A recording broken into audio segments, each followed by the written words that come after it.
Hello students, myself Zeeba Ibrahim and welcome back to my channel e learning accounts and maths. Students, हमने last video में question number 38 तक सारे questions कर लिए थे ना। आज हमें क्वेश्चन नंबर 39 करना है। तो देखिए क्वेश्चन में लिखा हुआ है, following is the balance sheet of X, Y and Z as at 31 March 2022। They shared profit in the ratio of 3:2। X, Y and Z तीन पार्टनर्स है, बैलेंस शीट दिया हुआ है एंड इन तीनों का प्रॉफिट शेयरिंग रेशियो गिवन है 3:2। Okay, आगे लिखा हुआ है, on 1 April 2022 Y decided to retire from the firm on the following terms. Point A, stock to be depreciated by 12,000। Stock की वैल्यू 12,000 से डिक्रीज हो गई है। Point B, advertisement suspense account to be written off. Advertisement suspense account को company ने write off कर दिया। Students, ये वाला पॉइंट आपको मैंने पीछे के क्वेश्चंस में एक्सप्लेन किया है ना। मैंने आपको बताया ना, इसे डेफर्ड रेवेन्यू एक्सपेंस कहते हैं एंड कंपनी किसी एक ईयर में ये एक्सपेंस करती है। आने वाले 3-4 साल तक कंपनी को इस एक्सपेंस पे प्रॉफिट होता रहता है। ओके, ये पॉइंट मैंने आपको बताया था ना। बट यहाँ पे लिखा हुआ है कि अब कंपनी इसे राइट ऑफ करेगी, मतलब 2022 में ही इसका प्रॉफिट होगा, इसके आगे आने वाले सालों में नहीं होगा। मतलब नेक्स्ट ईयर से अब इस एक्सपेंस पे कंपनी को प्रॉफिट नहीं होने वाला है, तो इसीलिए कंपनी इसे राइट ऑफ कर देगी। Okay, point C, provision for bad and doubtful debts to be increase to 6,000। Provision की वैल्यू 6,000 हो गई है, इंक्रीज टू लिखा हुआ है। Okay, point D, fixed asset be appreciated by 10%। Fixed asset की वैल्यू 10% से इंक्रीज हो गई। Point E, goodwill of the firm be valued at 80,000 and the amount due to the retiring partner be adjusted in X and Z capital account।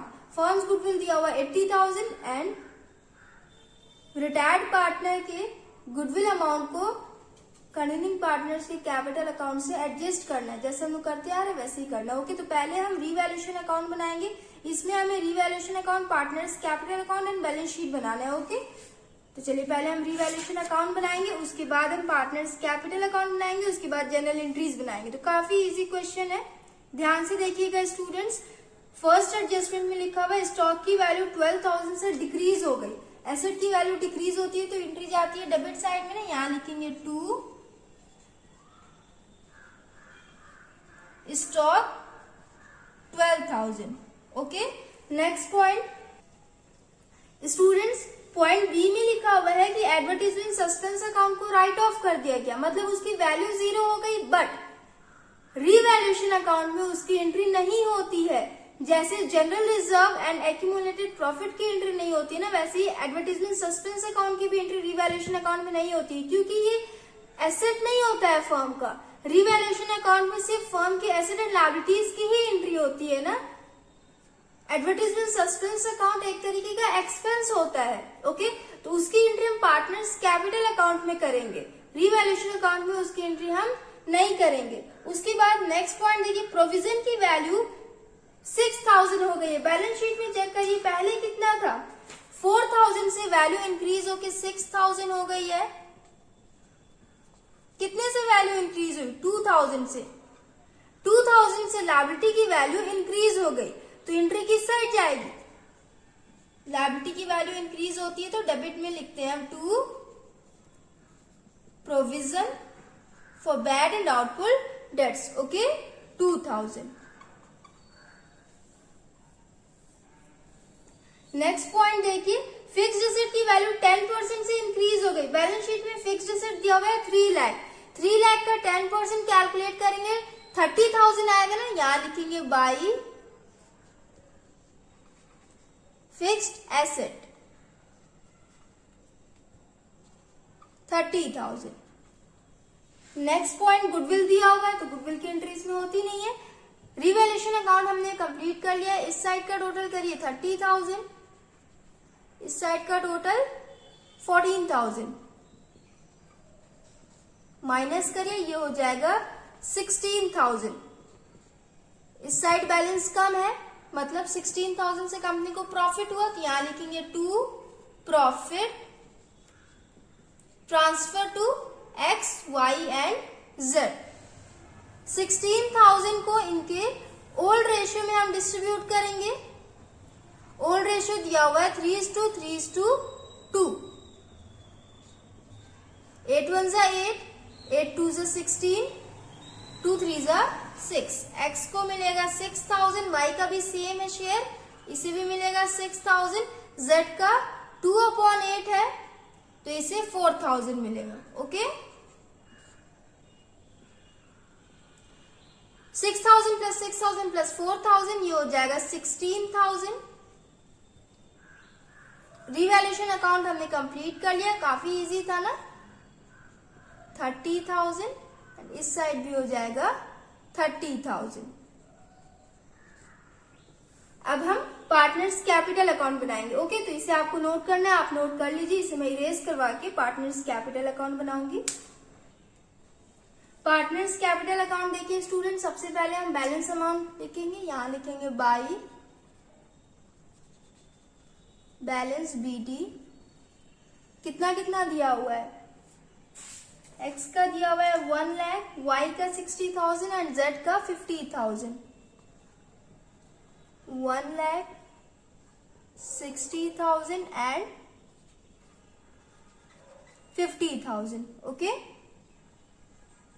उसके बाद next point balance sheet में देखिए students, general reserve भी given है 80,000, तो general reserve की भी entry कर लेते हैं। बाई जनरल रिजर्व 80,000 को हम इनके ओल्ड रेशियो में डिवाइड करके लिख देंगे 3:3:2 में।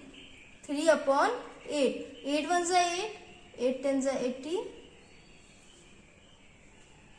10,000 इंटू 3 हो जाएगा 30,000। y का भी सेम हो जाएगा 30,000, बट z का 2/8 है ना, तो ये हो जाएगा 20,000। ओके, जनरल रिजर्व की एंट्री हमने कर ली। अब देखिए एसेट साइड में प्रॉफिट एंड लॉस का बैलेंस दिया हुआ है एंड एडवर्टीजमेंट सस्पेंस अकाउंट भी गिवन है, तो उन दोनों की एंट्री डेबिट साइड में होती है ना, तो यहां लिखेंगे to profit and loss account, क्योंकि प्रॉफिट एंड लॉस तो कंपनी के लिए लॉस है तो पार्टनर्स बियर करेंगे, इसलिए डेबिट साइड में करेंगे। और एक्सपेंस ये एडवर्टीजमेंट सस्पेंस अकाउंट एक्सपेंस है, एक्सपेंसेस की एंट्री डेबिट साइड में करते हैं, तो इसलिए एडवर्टीजमेंट सस्पेंस अकाउंट की भी एंट्री हम डेबिट साइड में करेंगे।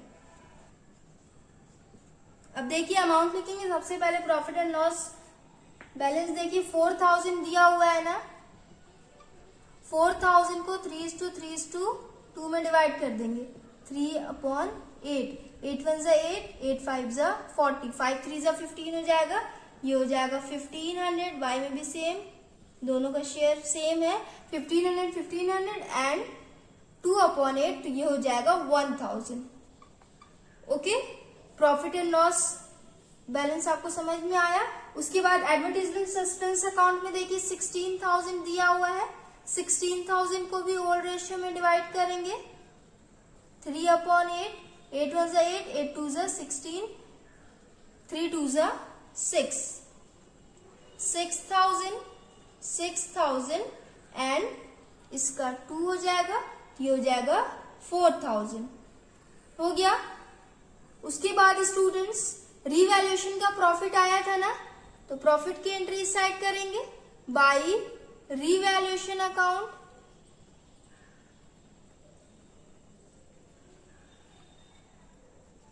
ये हो गया था 6,000 एंड 4,000। ओके, इसके बाद स्टूडेंट्स गुडविल की एंट्री करेंगे। फर्म्स गुडविल दिया हुआ है 80,000, firms goodwill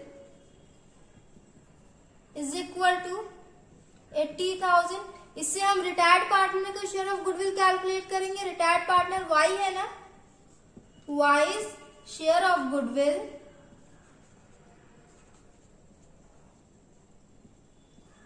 is equal to 80,000 into इसका ओल्ड रेशियो कितना था 3/8।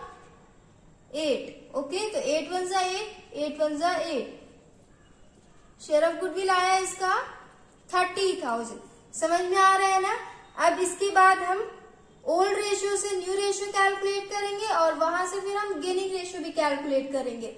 तो आपके क्वेश्चन में न्यू रेशियो से रिलेटेड कोई भी इंफॉर्मेशन गिवन नहीं है। ओल्ड रेशियो आपका दिया हुआ है 3:2। वाई के रिटायरमेंट के बाद न्यू रेशियो से रिलेटेड कोई भी इंफॉर्मेशन गिवन नहीं है, तो इसे हम इरेज करेंगे। वाई के शेयर को रिमेनिंग जो बचा वो कंटिन्यूइंग पार्टनर्स का न्यू रेशियो हो जाएगा। ओके, और जब हम ऐसे न्यू रेशियो कैलकुलेट करते हैं तो उस केस में गेनिंग रेशियो भी उतना ही होता है जितना न्यू रेशियो होता है। गेनिंग रेशियो भी आपका 3:2 हो जाएगा। तो 3:2 के रेशियो में ही कंटिन्यूइंग पार्टनर्स रिटायर्ड पार्टनर को गुडविल एज अ कॉम्पेंसेशन पे करेंगे। तो चलिए वो वाला कैलकुलेशन करते हैं। इसे आप लोग नोट कर लीजिए, इरेज करके मैं वो वाला कैलकुलेशन करवाऊंगी। वाई का शेयर ऑफ गुडविल 30,000 आया था ना, देखिए एक्स कितना देगा 30,000 इंटू गेनिंग रेशियो इनका 3:2 आया था। 30,000 इंटू 3/5, 5 1 जा 5, 5 6 जा 30, 6 3 जा 18। एक्स 18,000 पे करेगा ना। इसके बाद जेड का देखिए, वाई रिटायर्ड पार्टनर है तो x and Z retired partner को कॉम्पेंसेशन पे करेंगे ना।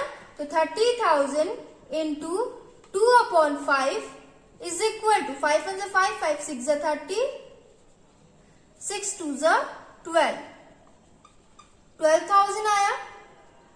तो इसकी एंट्री करेंगे by X capital account, Y में लिखेंगे 18,000 बाई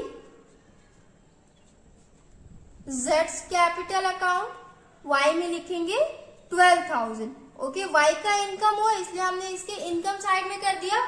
इन दोनों पार्टनर्स का एक्सपेंस होगा तो इनके एक्सपेंस कॉलम में हम लिखेंगे 2 वाइज कैपिटल अकाउंट। एक्स कितना पे करेगा 18,000 वाई को। ओके, और जेड कितना पे करेगा 12,000। हो गया ना। गुडविल की एंट्री भी हमने कर ली, सारी एंट्रीज हमने कर ली। अब हम टोटल कर लेते हैं। ओके, गुडविल की जनरल एंट्री मैं आपको बता दूं, एक्स कैपिटल अकाउंट डेबिट, जेड्स capital account debit to Y's capital account. Okay, वैसे तो जनरल एंट्री नहीं बनाना है बट फिर भी मैंने बता दी ताकि आप लोग कंफ्यूज ना होना। ओके, अब देखिए एक्स का क्रेडिट साइड में टोटल करेंगे तो ये हो जाएगा 1,36,000। डेबिट साइड में टोटल करिए, ये हो जाएगा 1,500 प्लस 6,000 प्लस 18,000, ये हो जाएगा 25,500। माइनस करिए 1,10,500, तो यहां लिखेंगे 2 balance CD 1,10,500। Okay, Y retired partner है तो वाई का भी ना करके हम जेड का करते हैं। जेड का क्रेडिट साइड का टोटल करिए 50,000 प्लस 20,000 प्लस 4,000, ये हो जाएगा 74,000। 74,000 में से डेबिट साइड बैलेंस को माइनस करेंगे 12,000 प्लस 4,000 प्लस 1,000, ये हो जाएगा 17,000।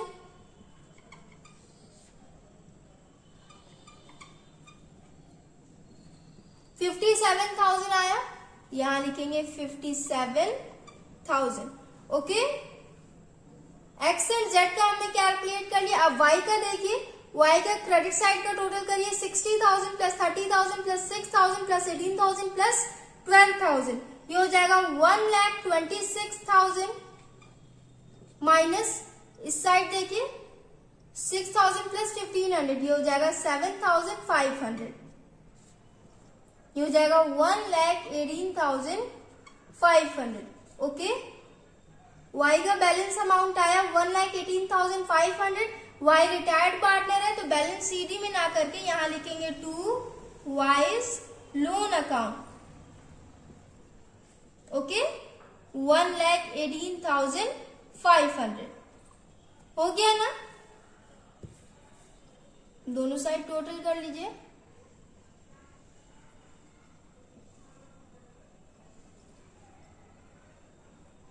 $1,36,000, 1,26,000 and 74,000। ये हो गया, इस साइड भी कर लीजिए।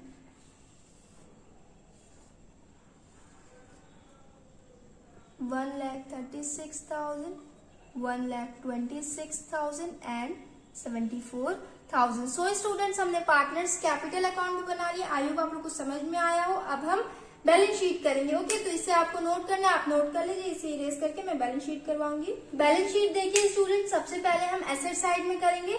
तो एसेट साइड में देखिए, कैश एट बैंक दिया हुआ ना 50,000। तो कैश एट बैंक से रिलेटेड कोई भी एडजस्टमेंट नहीं था, तो सेम अमाउंट हम लिखेंगे cash at bank.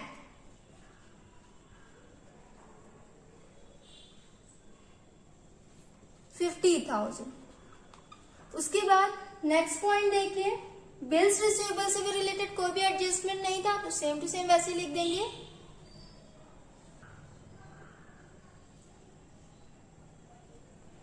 $60,000। Next point देखिए, डेटर्स में से प्रोविजन को लेस किया गया है ना, तो प्रोविजन की वैल्यू 6,000 हो गई है ना। तो ध्यान से देखिएगा, debtors 80,000 less provision, provision amount 6,000 हो गया है ना। तो 80,000 माइनस 6,000, ये हो जाएगा 74,000। ओके, ओल्ड प्रोविजन कितना था 4,000, बट एडजस्टमेंट में लिखा हुआ है कि 4,000 से वैल्यू इंक्रीज होगी 6,000 हो गई, तो 6,000 को माइनस करेंगे, ये हो जाएगा 74,000। उसके बाद नेक्स्ट पॉइंट, स्टॉक। स्टॉक की वैल्यू 12,000 से डिक्रीज हो गई है। ओके, तो 1,24,000 माइनस 12,000, ये हो जाएगा 1,12,000। Next point, fixed asset 3 lakh है ना, एंड एडजस्टमेंट में लिखा हुआ था फिक्स्ड एसेट की वैल्यू 10% से इंक्रीज हो गई, तो यहां लिखेंगे fixed assets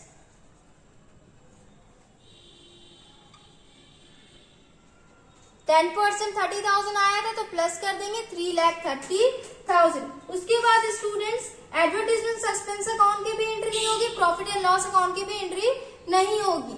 okay, profit and loss को दोनों को ही हमने पार्टनर्स में डिस्ट्रीब्यूट कर दिया ना, दोनों लॉस था, पार्टनर्स ने बियर किया, पार्टनर्स कैपिटल अकाउंट में इन दोनों की एंट्री हमने कर ली। ओके, इस साइड आप टोटल कर लीजिए,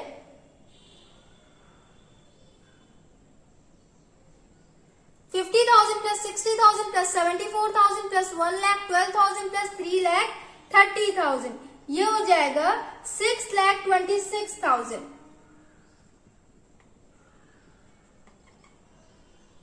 ओके, अब हम लायबिलिटी साइड करेंगे। तो लायबिलिटी साइड में सबसे पहले सन्ड्री क्रेडिटर्स गिवन है, सन्ड्री क्रेडिटर्स से रिलेटेड कोई भी इंफॉर्मेशन गिवन नहीं था,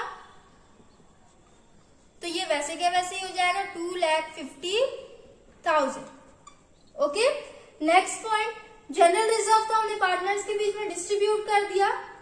पार्टनर्स लोन अकाउंट भी गिवन है ना, तो एक्स एंड वाई का लोन गिवन है, तो यहां लिखेंगे x loan account, x loan same हम वैसे ही लिख देंगे, बट वाई रिटायर्ड पार्टनर है ना, तो वाइज लोन में देखिए हम कुछ अमाउंट्स को ऐड करेंगे। वाइज लोन अकाउंट पहले से 40,000 था लोन अकाउंट में बैलेंस, उसके बाद कंपनी ने इसका जो भी बैलेंस अमाउंट आया था उसे लोन अकाउंट में ट्रांसफर किया ना, तो कितना बैलेंस अमाउंट आया था 1,18,500, तो यहाँ ऐड करिए 1,18,500, टोटल कितना हो जाएगा 1,58,500 ना, यहाँ लिखेंगे 1,58,500। ऑलरेडी 40,000 था एंड कंपनी ने इसके बैलेंस अमाउंट को भी लोन अकाउंट में ट्रांसफर कर दिया क्योंकि ये रिटायर्ड पार्टनर है, तो टोटल कंपनी को 1,58,000 पे करना है इसे वाई को। ओके, इसलिए कंपनी की लायबिलिटी बन रही है, कंपनी इसे 1,58,000 पे करेगी। नेक्स्ट पॉइंट देखिए, कैपिटल बैलेंस गिवन है ना, तो कैपिटल बैलेंस में सिर्फ एक्स एंड जेड का लिखेंगे क्योंकि वाई तो रिटायर्ड पार्टनर है। एक्स का कैपिटल बैलेंस कितना आया था 1,10,500 एंड जेड का आया था 57,000। टोटल करिए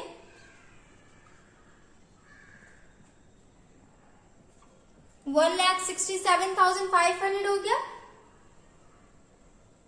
लायबिलिटी साइड भी हमने टोटल कर लिया। 2,50,000 प्लस 50,000 प्लस 1,58,500 प्लस 1,67,500 ये भी हो जाएगा 6,26,000। सो स्टूडेंट्स हमने बैलेंस शीट भी कंप्लीट कर लिया। Revaluation account, partners capital account and balance sheet ये तीनों हमने बना लिया। आई होप आप लोगों को समझ में आया हो, तीनों ही काफी इजी था। सो स्टूडेंट्स नेक्स्ट वीडियो में हम नेक्स्ट क्वेश्चन करेंगे, question number 40। So if you like the video then please like, share, comment and do subscribe my channel. Thanks for watching.